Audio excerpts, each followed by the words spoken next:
જય શ્રી કૃષ્ણ વાલાજનો. કોઈ પણ ઝાડ ઉપર છે ને કોઈ ફળ છે એ એક સાથે જ ઘણા બધા આવતા હોય છે.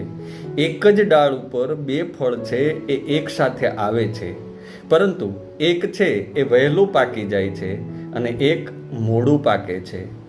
તો એનો મતલબ એ નથી કે જે મોડું પાકે છે એ પાકવાનું નથી.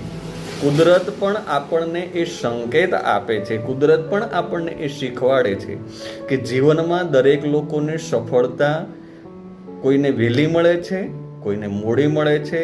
તો એનો મતલબ એ નથી કે કોઈને વહેલી મળી ગઈ છે અને તમે સફળ નથી થયા તમારા ક્ષેત્રમાં, તમારા કોઈ પણ કાર્યમાં, તો એનો મતલબ તમે હાર ન માની લ્યો.